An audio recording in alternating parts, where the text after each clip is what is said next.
বৃষ্টির দিনের গল্প, বৃষ্টির ফোঁটায় নতুন স্বপ্ন। আকাশটা সকাল থেকে কালো মেঘে ডেকেছিল। কিছুক্ষণ পরেই শুরু হলো ঝুম বৃষ্টি। চারিদিকে শুধু টুকটাক শব্দ, ভেজা মাটির গন্ধ আর শীতল বাতাস। সবাই ঘরে আশ্রয় নিলেও গ্রামের এক তরুণ রায়হান হাতে একটি পুরনো ব্যাগ নিয়ে রওনা দিল শহরের দিকে।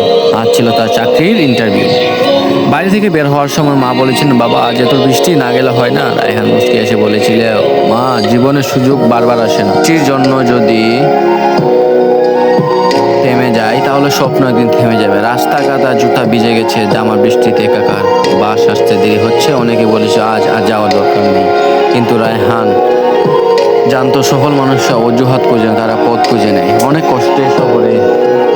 কষ্টে শহরে পৌঁছে সে ইন্টারভিউ দিল। ভেজা জামা দেখে কেউ অবাক হলেও তার আত্মবিশ্বাস দেখে সবাই মুগ্ধ হলো। কয়েকদিন পর ফোন এলো, অভিনন্দন, আপনি নির্বাচিত হয়েছেন। রায়হানের চৌকে জল চলে এলো। সে বুঝলো, সেদিন যদি বৃষ্টিতে বই পেয়ে বাড়িতে বসে থাকতো তাহলে এই সুখের খবর কোনো দিনই পেত না। চাকরি পাওয়ার পর জীবন সহজ ছিল না। প্রথম বেতন টাকা হাতে পেয়ে সে নিজের জন্য কিছু কিনেনি। সে মায়ের জন্য একটি শাড়ি আর বাবার জন্য একটি পাঞ্জাবি কিনেছিল। মা চোখের জল মুছে বললেন, আজ বুঝলাম কষ্ট কখনো বিফলে যায় না। রায়হান বলল, মা, বৃষ্টির দিনে আমি শিখেছি আকাশ যতই কালো হোক, সূর্য একদিন ঠিকই আসবে। এরপর সে গ্রামের দরিদ্র শিক্ষার্থীদের পাশে দাঁড়াতে শুরু করলো। নিজের কষ্টের কথা মনে রেখে সে বলতো, জীবনে জ্বর আসবে, বৃষ্টি হবে, কিন্তু মানুষ বৃষ্টিতে হাঁটতে শেখে। একদিন সেই মানুষের রংধনু নিচে দাঁড়ায়। অনেক ব্যর্থতার জন্য সময়, আবহাওয়া বা ভাগ্যকে দোষ দেয়। অনেকেই ব্যর্থতার জন্য সময় এবং আবহাওয়াকে বা ভাগ্যকে দোষ দেয়, কিন্তু সত্য হলো পরিস্থিতি নয়, আপনার সিদ্ধান্ত ভবিষ্যৎ তৈরি করে।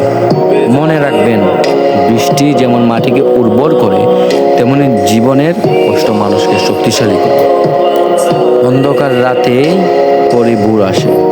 ব্যর্থতা শেষ নয়, সফলতা প্রস্তুতি। এই গল্পের মধ্যে শিক্ষা পেলাম কি, আমরা বলতে পারবেন? বলেই দিয়ে জীবনে বৃষ্টি থেকে পালিয়ে নয়, বৃষ্টির মাঝে এগিয়ে চলতে শিখুন। কারণ যে মানুষ প্রতিকূলতাকে জয় করতে পারে, সফলতা একদিন তার দরজায় করা নামবে। শেষ কথা আপনাদের কাছ থেকে বিদায় নিব। শেষবারের মতো কথাটা বলে যাই, বৃষ্টি থেমে যাবে, কিন্তু আপনি যদি হাল ছেড়ে দেন তাহলে স্বপ্ন থেকে থেমে যাবে। তাই প্রতিটি বাধাকে শক্তিকে পরিণত করুন। একদিন আপনার গল্পই অন্যদের অনুপ্রেরণা হবে। ভিডিওটি যদি ভালো লাগে অবশ্যই লাইক, কমেন্ট, শেয়ার, ফলো এবং সাবস্ক্রাইব করতে কখনো ভুলবেন না। আমাদের চ্যানেলের সাথে সংযুক্ত থাকুন। পরে ভিডিও আসার পরপরই আপনার নোটিফিকেশন দেবেন, ভিডিও দেখতে পাবেন। তো আজকের ভিডিও এ পর্যন্তই। সবাই ভালো থাকবেন,